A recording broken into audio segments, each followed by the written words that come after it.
नमस्कार, एनटिभी कोहलपुर समाचारमा स्वागत छ। म पुरुषोत्तम सापकोटा र सांकेतिकरणमा हुनुहुन्छ दोबासे दीपा थापा। केही दिनदेखि लगातार बढिरहेको कोरोना भाइरसको संक्रमणले थामिने संकेत दिएको छैन। सावधानी छैन, मापदण्डको कार्यान्वयन हुन सकेको छैन, न त आम नागरिकमा संक्रमणको पहिले जस्तो त्रास नै बाँकी छ। यस्तो अवस्थामा ज्वरोका बिरामीले खाने सिटामोलको किन अभाव भइरहेको छ र किन प्रभावकारी हुन सकेको छैन खोप अभियान अनि सिरिन्जको अभावले कहिलेसम्म रोकिन्छ खोप अभियान? आजको समाचारमा विभिन्न जिल्लाहरूका अस्पतालमा बढ्दै गइरहेका बिरामीको संख्या र सुस्त विकासका प्रसङ्गहरू। तर सुरुमा प्रमुख समाचार। नेपालमा कोरोना भाइरसको संक्रमण दरमा कमी आएन। आज 12,000 मानिस संक्रमित, एकै दिन 8 जनाको मृत्यु। डाङका अपाङ्गता भएका व्यक्तिहरू विभिन्न उद्यममा संलग्न, हस्तकलाका सामग्री निर्माण गरेर राम्रो आम्दानी गर्दै। लामो समयको प्रयासपछि बाजुराको सदरमुकाम विद्युतको राष्ट्रिय प्रसारण लाइनमा जोडियो। मार्तडी लगायत 2100 घर परिवार लाभान्वित। रुस र युक्रेन बीच युद्धको खतरा झन्झन बढ्दै। रुसले युक्रेनमाथि आक्रमण गर्न सक्ने भन्दै 8,000 अमेरिकी सैनिक पूर्व युरोपमा तैनात। र 3 स्टार क्लबलाई हराउँदै त्रिभुवन आर्मी हरारा गोल्ड कप फुटबलको सेमिफाइनलमा। फाइनल खेल शनिबार हुने।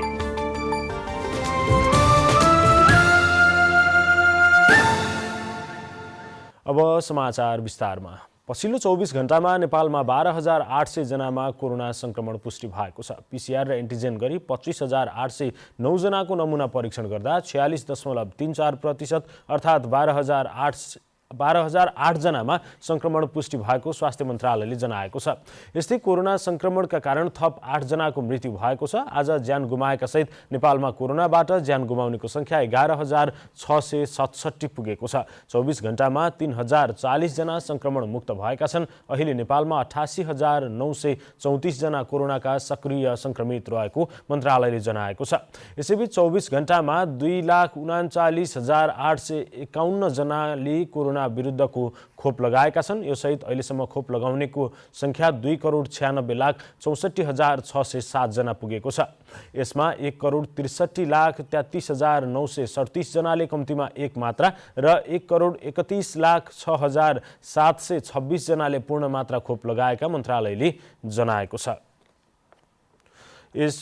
आज संक्रमित हुनेको संख्या 12,008 जना हुनुपर्नेमा अन्यथा भएकोले सच्याइएको छ। लुम्बिनी प्रदेशमा खोप र सिरिन्ज अभावले कतिपय ठाउँमा खोप कार्यक्रम स्थगित भएका छन्।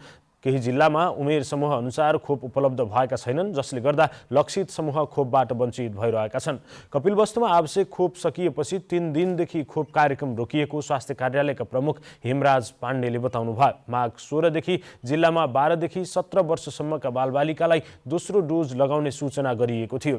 रूपन्देहीमा भने खोपसँगै आउने सिरिन्ज अभाव भएकाले समस्या भएको स्वास्थ्य कार्यालयका प्रमुख गौरव ढकालले बताउनुभयो। रूपन्देहीमा 17 वर्षमाथिका सबैजनाले खोपको पहिलो मात्रा लगाइसकेको उहाँले बताउनु भएको छ।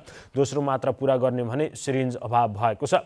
रुकुम पूर्वमा जिल्लाभर खोप कार्यक्रम जारी छ, तर खोप केन्द्र पुग्न असहज र खोपप्रति चासो नदिएकाले धेरैले खोप नलगाएको सहायक प्रमुख जिल्ला अधिकारी रविन्द्र बुढा छेत्रीले बताउनु भयो। पश्चिम नवलपरासीका 93% खोप लगाइसकेको स्वास्थ्य कार्यालयले जनाएको छ। प्युठान र रोल्पामा पनि खोप लगाउने कार्य जारी छ। यी जिल्लामा माघ 16 गतेबाट 12 देखि 17 उमेर समूहका बालबालिकालाई खोपको दोस्रो मात्रा लगाउने तयारी थालिएको स्वास्थ्य कार्यालयले जनाएका छन्। बाँकीमा 82% खोप लगाइसकेका छन्। जिल्लाका 4 लाख मध्ये 72,925 जनाले खोप अझै लगाएका छैनन्। लुम्बिनी प्रदेशका 12 जिल्ला मध्ये हालसम्म कोभिसिल्ड र एस्ट्राजेनिका खोपको पहिलो मात्रा लगाउनेको संख्या 9,19,622 पुगेको स्वास्थ्य निर्देशनालय लुम्बिनी प्रदेशले जनाएको छ। खोपको दोस्रो डोज र 4,22,555 जनाले लगाइसकेका छन्। लुम्बिनी प्रदेशका केही जिल्लामा खोप अभियान प्रभावित भएको छ। लुम्बिनी प्रदेशमा खोप र सिरिन्ज अभावले कतिपय ठाउँमा खोप कार्यक्रम स्थगित भएका छन्। सहज रूपमा अभियान सञ्चालनका लागि के गर्नुपर्ला भनेर रूपन्देहीका केही नागरिकलाई सोधेका छौँ। हेरौँ आजको आवाजमा।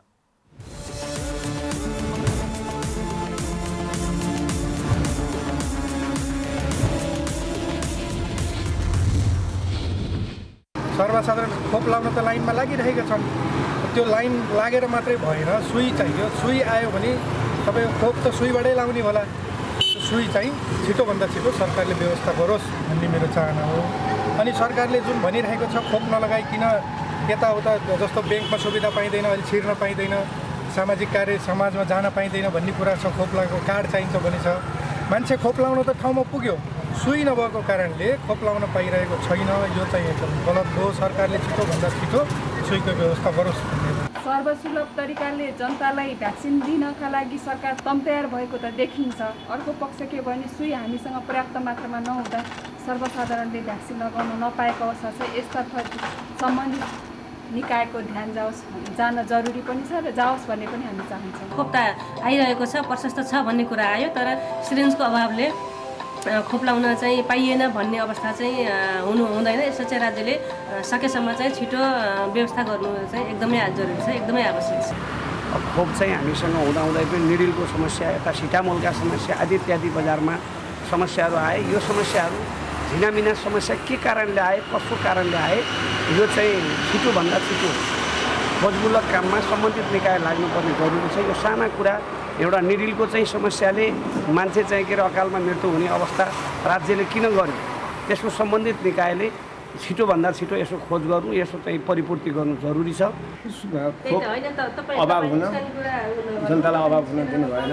यो महामारीबाट बचाउनु पर्यो, जहाँबाट जसरी हुन्छ उपलब्ध रहनु पर्यो र जनताले सबैले खोप लगाउन पाउनु पर्यो। देशमा एकदमै कोभिड फैलिएको बेलामा जनताहरू सुई लाउनमा एकदम उत्साह भएर लागिपरिरहेको अवस्थामा सुई पाउने, सुई खोप हुने, सुई नपुग्ने गरेर यो रहनु हुँदैन। राज्यले यो एकदमै तुरुन्तै व्यवस्था गर्नुपर्ने हुन्छ। खोपबाट कोही पनि वञ्चित हुन हुँदैन।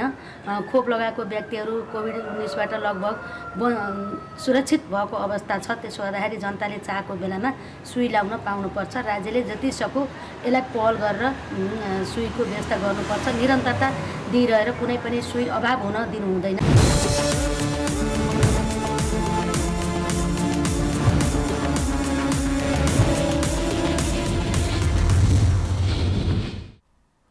लुम्बिनी प्रदेशका स्वास्थ्य, जनसङ्ख्या तथा परिवार कल्याण मन्त्री इन्द्रजित थारूले सबै जनतालाई पूर्ण खोप लगाउने गरी सरकार अघि बढेको बताउनु भएको छ। दोस्रो खोप लगाएकाहरूमा कोरोना संक्रमणको संख्या र त्यसको जोखिम पनि कम भएको बताउँदै मन्त्री थारूले खोपलाई द्रुत गतिमा अगाडि बढाइएको जानकारी दिनुभयो। बुटवलमा आयोजित एक कार्यक्रममा बोल्दै मन्त्री थारूले पहिलो खोप लगाएका मध्ये 2% को मात्र मृत्यु भएको र दुवै खोपको मात्रा लगाएकामा 1% को मात्र मृत्यु भएको उल्लेख गर्नुभयो। फागुन सम्ममा सबैलाई खोप लगाउने योजना प्रदेश सरकारको रहेको उहाँको भनाइ छ। कार्यक्रममा बोल्दै पूर्व स्वास्थ्य मन्त्री तथा एमाले संसदीय दलका सचिव भोज प्रसाद श्रेष्ठले लुम्बिनी प्रदेश सरकार स्वास्थ्य जोखिमका विषयमा गम्भीर नभएको आरोप लगाउनु भएको छ। नागरिकलाई खोप लगाउने विषय, कोभिड नियन्त्रण तथा व्यवस्थापन, स्थानीय पालिकासँग समन्वय र परिचालनको साथै कर्मचारी परिचालनमा कडाइका साथ नलागेको आरोप उहाँको छ। समाचारको क्रम जारी नै छ। अहिलेलाई एकैछिनको विश्राम।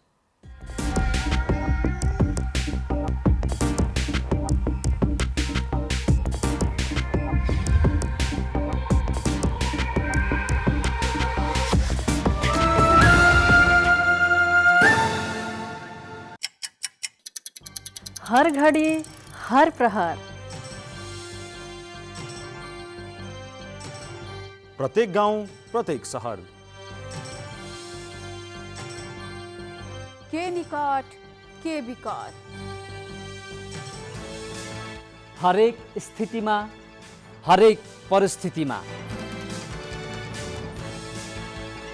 नीति, विधि र प्रतिनिधिका कुरा,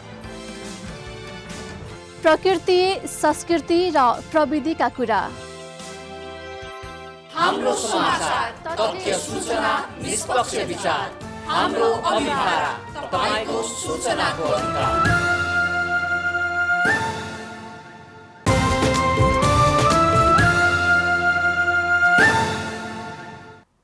विश्रामपछि समाचारमा पुनः स्वागत छ। अब बाँकी समाचार। पानी परेसँगै चिसो बढेपछि गुल्मीमा बिरामी भएर अस्पताल पुग्नेको संख्या बढेको छ। अस्पतालमा गत आर्थिक वर्षको तुलनामा यस वर्षमा चिसोका कारण बिरामी हुनेको संख्या बढेको हो। चिसोका कारण ज्येष्ठ नागरिकहरू अझै धेरै समस्यामा रहेको अस्पतालले जनाएको छ।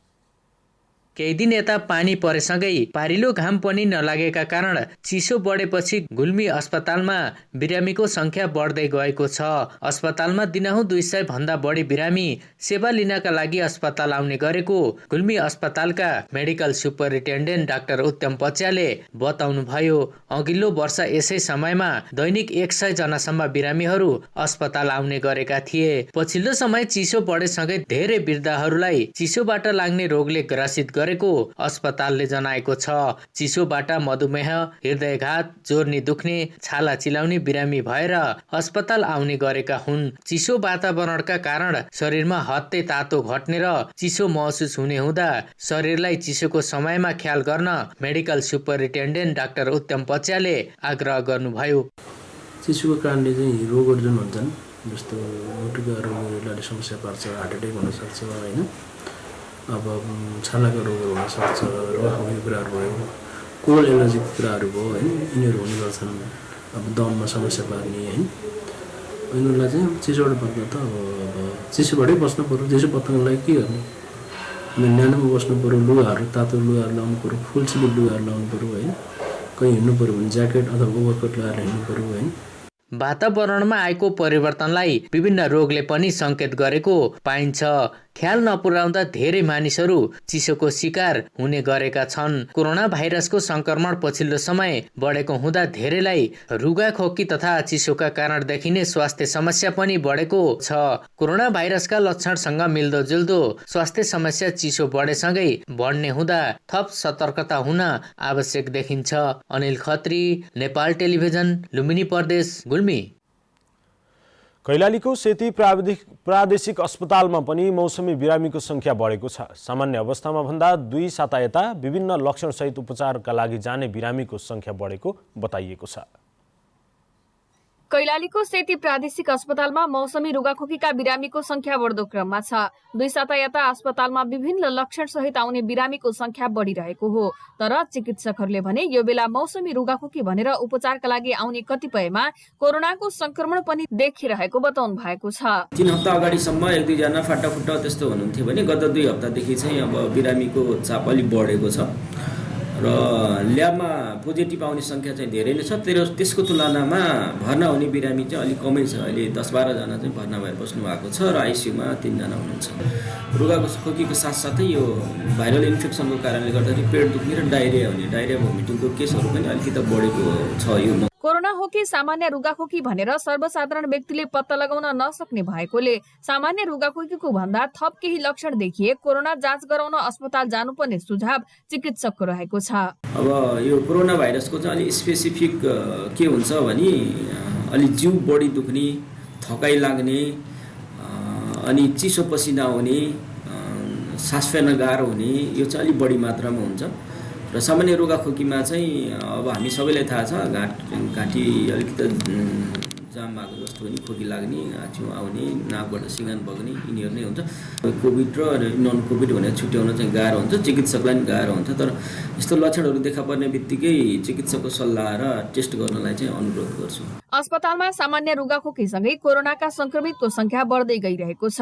पहिलो चरणको कोरोनाले ज्येष्ठ नागरिक, दोस्रो चरणको कोरोनाले वयस्क नागरिकलाई बढी प्रभाव परेको अध्ययनले देखाएको भए पनि सुदूरपश्चिम प्रदेशमा अहिले बालबालिकामा पनि कोरोनाको संक्रमण देखिने क्रम बढेकोले सबैले स्वास्थ्यका मापदण्ड अनिवार्य पालना गर्न आवश्यक रहेको सुझाव चिकित्सकको रहेको छ। निर्मला खडायत, नेपाल टेलिभिजन, सुदूरपश्चिम प्रदेश, कैलाली।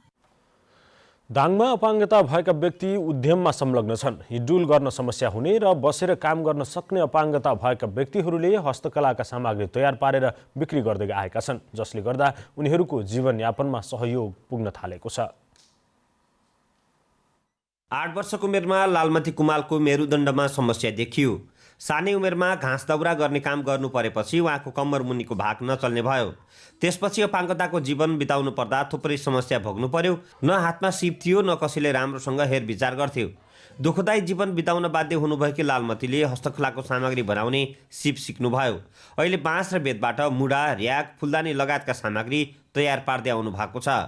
दैनिक काममा जोडिएपछि अपाङ्गता भएका व्यक्तिले केही गर्न सक्दैनन् भन्ने मान्यता तोडिएको अनुभव उहाँको छ। अपाङ्ग चाहिँ यसले केही काम पनि गर्न सक्दैन, भनेर सबले हेला गर्थे। आजभोलि म योमा काम गर्न लागेर राम्रो भएको छ। अपाङ्गता भएका व्यक्ति आफ्नै प्रयासमा उद्यममा जोडिएका हुन्। सृजनशील अपाङ्ग मैत्री उत्थान संस्था गठन गरेर शारीरिक तथा बौद्धिक रूपमा अपाङ्गता भएका व्यक्ति सङ्गठित भएका छन्।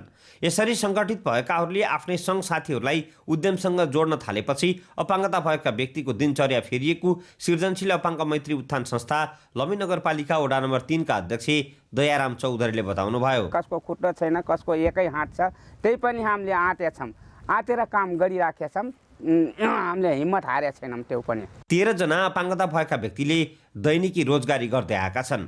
हस्तकलाका सामग्री तयार पार्ने र त्यसलाई बजारसम्म पुर्याउने काम भने संस्थाले गर्दै आएको सचिव नारायण प्रसाद भण्डारीले बताउनुभयो। 13 जना अपाङ्ग नागरिकहरूले चाहिँ रोजगारी पाउनु भएको छ र त्यसबाट चाहिँ उहाँहरूले आफ्नो जीविकोपार्जन आफै गर्न सक्नुभएको छ र हामीले अहिले चाहिँ बेत बाँसबाट बन्ने मुढा र र्याकहरू उत्पादन गरिरहेका छौँ। अपाङ्गता भएका व्यक्तिहरूले अवसर पाउने हो भने सपाङ्ग व्यक्ति सरह काम गर्न सकेका धेरै उदाहरणहरू छन्। तसर्थ अपाङ्ग मैत्री सोच र व्यवहार आजको आवश्यकता हो। दशरथ घिमिरे, नेपाल टेलिभिजन, लुम्बिनी प्रदेश, दाङ। दैलेखको प्रमुख पर्यटकीय गन्तव्य श्रीस्थान जाने सडक कालोपत्रे सुरु गरेको 2 वर्ष पुग्दा पनि निर्माण सम्पन्न भएको छैन। समयमै सडक निर्माण सम्पन्न नहुँदा पर्यटकीय क्षेत्रको भ्रमण गर्ने यात्रुहरू समस्यामा पर्दै आएका छन्। कर्णालीको मुख्य पर्यटकीय स्थल रारा पुगेर फर्किने क्रममा दैलेखको दुल्लु हुँदै श्रीस्थान नाभिस्थान भ्रमण गरेर आउने पर्यटकहरू समेत समस्यामा पर्ने गरेका छन्। मानिसहरूको मृत्यु पश्चात श्रीस्थानकै आगोबाट दागबत्ती दिएर अन्तिम दाह संस्कार गर्ने प्रचलन उक्त क्षेत्रमा छ। तर सडकको अवस्थाका कारण दाह संस्कारका लागि जान पनि समस्या भएको स्थानीयले गुनासो गरेका छन्। सदरमुकाम दैलेख बजार हुँदै मुख्य पर्यटकीय स्थल श्रीस्थान जाने 6 किलोमिटर सडक 2076 सालमा काम सुरु गरिएको थियो। पटक पटक गरी यही पुस अन्तिमसम्म थपिएको समय सकिँदा समेत पनि काम सम्पन्न भएको छैन। सङ्घीय आयोजना कार्यान्वयन सहयोग इकाइ सुर्खेतको सहयोगमा श्रीस्थान सडकका लागि 5 करोडको टेन्डर खुलेको थियो। सुपरस्टार कम्पनीले 3 करोड 55 लाखमा कामको जिम्मेवारी लिएको हो। बाजुरा सदरमुकाम मार्तडीमा नेपाल विद्युत प्राधिकरणको राष्ट्रिय प्रसारणको लाइन जोडिएको छ। लाइन विस्तारसँगै सदरमुकाम मार्तडी लगायत 2175 परिवारको घरमा राष्ट्रिय प्रसारणको लाइन जोडिएको प्राधिकरण मार्तडी वितरण केन्द्रले जनाएको छ। दैनिक 6 देखि 10 घण्टाको लोडसेडिङ खप्दै आएका सदरमुकामवासी नेपाल विद्युत प्राधिकरणको राष्ट्रिय प्रसारण लाइन जडान भएपछि खुसी भएका छन्। सदरमुकाम मार्तडी आसपासका क्षेत्रमा सञ्चालन हुने गरी नेपाल विद्युत प्राधिकरणको राष्ट्रिय प्रसारण लाइन जोडेको नेपाल विद्युत वितरण केन्द्र बाजुराका प्रमुख ललित कुमार मण्डलले बताउनुभयो। मार्तडीमा विद्युत अनियमित भएर लोडसेडिङ बढेपछि नागरिक समाजले राष्ट्रिय प्रसारणको लाइन जोड्नुपर्ने माग राख्दै सदरमुकाम मार्तडीमा आन्दोलन गरेका थिए। 2046 सालमा स्थापना भएको बाजुरा साना जलविद्युत केन्द्र 2066 सालबाट त्रिवेणी सहकारीले 20 वर्षका लागि भाडामा लिएर सञ्चालन गर्दै आएको थियो। 200 किलोवाट उत्पादन क्षमताको विद्युत मार्तडीमा लोड धान्न नसकेपछि त्रिवेणीले दैनिक जसो लोडसेडिङ गर्दै आएको थियो। समाचारको क्रम जारी नै छ, एकैछिनको विश्राम।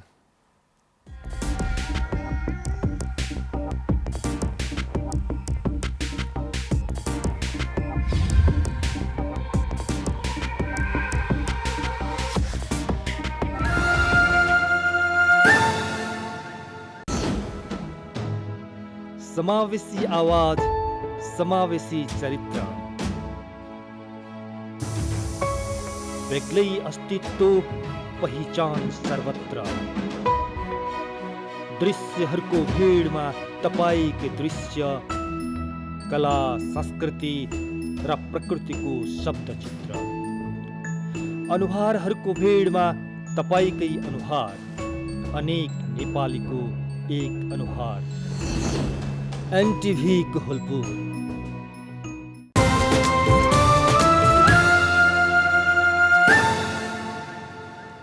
तपाईँ एनटिभी कोहलपुर हेर्दै हुनुहुन्छ। अब बाँकी समाचार। आगामी फागुन महिनाभित्र नेपालगञ्ज उपमहानगरलाई साक्षर नगरका रूपमा घोषणा गर्ने तयारी तीव्र पारिएको छ। कोरोना संक्रमणका कारण रोकिएको अभियानलाई स्वास्थ्यका मापदण्ड अपनाएर 2078 फागुन मसान्तभित्र सम्पन्न गर्ने योजनाका साथ तयारी अगाडि बढाइएको नेपालगञ्ज उपमहानगरपालिकाका उपप्रमुख उमा थापा मगरले बताउनुभयो। उहाँले विभिन्न कारणले गर्दा केही पछाडि परेको टोल बस्तीमा विशेष कक्षा सञ्चालन गरिएको समेत जानकारी दिनुभयो। नेपालगञ्ज उपमहानगरमा रहेका करिब 15,000लाई साक्षर बनाउने उद्देश्यका साथ अभियान सञ्चालन गरिएको उपमहानगरका प्रमुख कार्यकारी अधिकृत गुरुदत्त सुवेदीले जानकारी दिनुभयो। उहाँले यसका लागि उपमहानगरका प्रारम्भिक बाल विकास केन्द्रका शिक्षकलाई साक्षरता कक्षा सञ्चालन सहित तालिम दिएर कक्षा सञ्चालन गर्दै आएको बताउनु भएको छ। कक्षा सञ्चालनका लागि आवश्यक अभ्यास पुस्तिका, स्वास्थ्य सामग्री लगायतका सामग्रीहरू उपमहानगरले निःशुल्क उपलब्ध गराउँदै आएको उहाँले बताउनुभयो। अब अन्तर्राष्ट्रिय समाचार।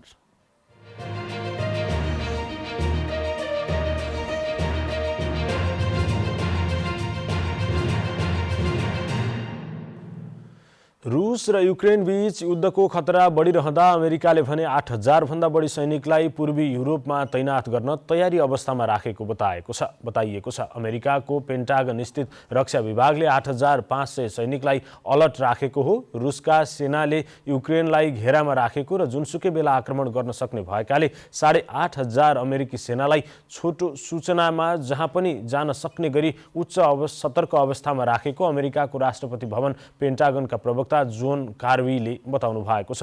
रुसले भने युक्रेनमाथि आक्रमण गर्ने आफ्नो कुनै तयारी नभएको बताउँदै आएको छ। युक्रेनको समस्यालाई लिएर अमेरिकी राष्ट्रपति जो बाइडेनले हिजो आफ्नो युरोपेली साझेदारसँग भिडियो कल मार्फत कुराकानी पनि गर्नुभएको छ। अमेरिकाले सैनिकहरू तयारी अवस्थामा रहेका भए पनि उनीहरूको तैनाथीबारे अहिलेसम्म निर्णय भइ नसकेको जनाएको छ। नेटोका सदस्य देशहरू डेनमार्क, स्पेन, फ्रान्स र नेदरल्यान्ड्सले पूर्वी युरोपमा सुरक्षा बढाउनका लागि युद्धपोत र लडाकु जहाज पठाउने बारे विचार गरिरहेको यसअघि नै बताइसकेका छन्। अब आर्थिक समाचार।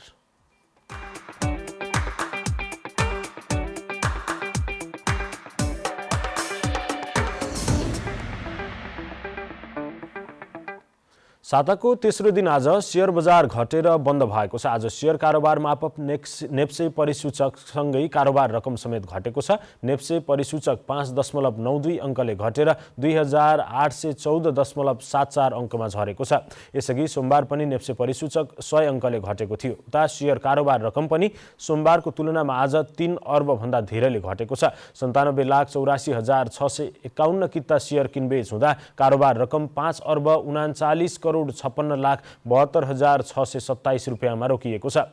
बजार घटे पनि केही कम्पनीको शेयर मूल्य भने बढेको छ। अब खेलकुद समाचार।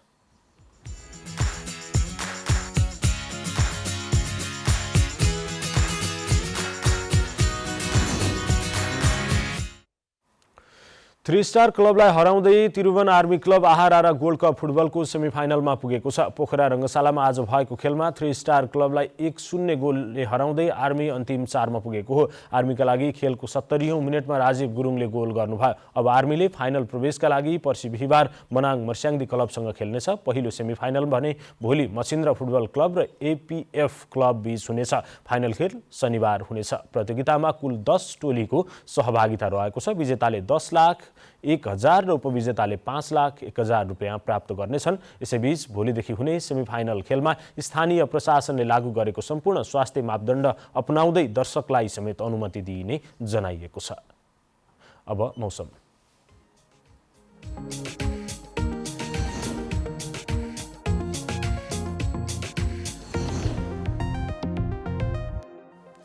आज सुदूरपश्चिम कर्णाली, लुम्बिनी र गण्डकी प्रदेशमा सामान्यदेखि पूर्णतया बदली रही बाँकी प्रदेशहरूमा आंशिकदेखि सामान्य बदली भयो। यस्तै आज राति देशको पहाडी भूभागमा आंशिकदेखि सामान्य बदली रहने र बाँकी भूभागमा आंशिक बदली रहनेछ। लुम्बिनी प्रदेशका 1-2 स्थानहरूमा हल्का वर्षाको समेत सम्भावना रहेको छ। अब मौसम सम्बन्धी थप विवरण।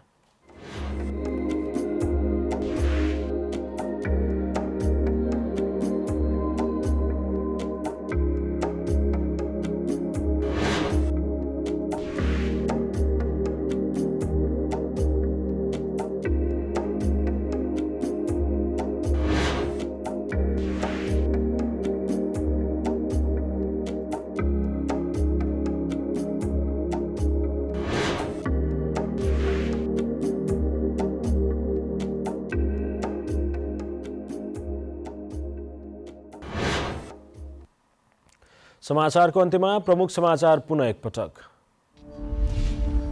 नेपालमा कोरोना भाइरसको संक्रमण दरमा कमी आएन। आज 12,000 मानिस संक्रमित। आज एकै दिन 8 जनाको मृत्यु।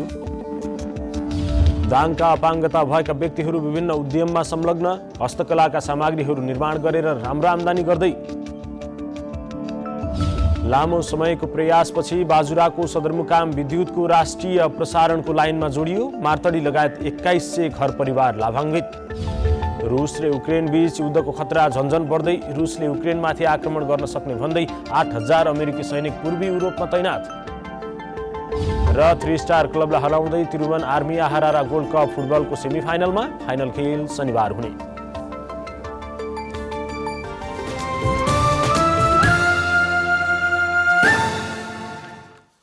हवस् त अहिलेलाई समाचारको सिलसिला यति नै। बिदा दिनुहोस्। नमस्कार।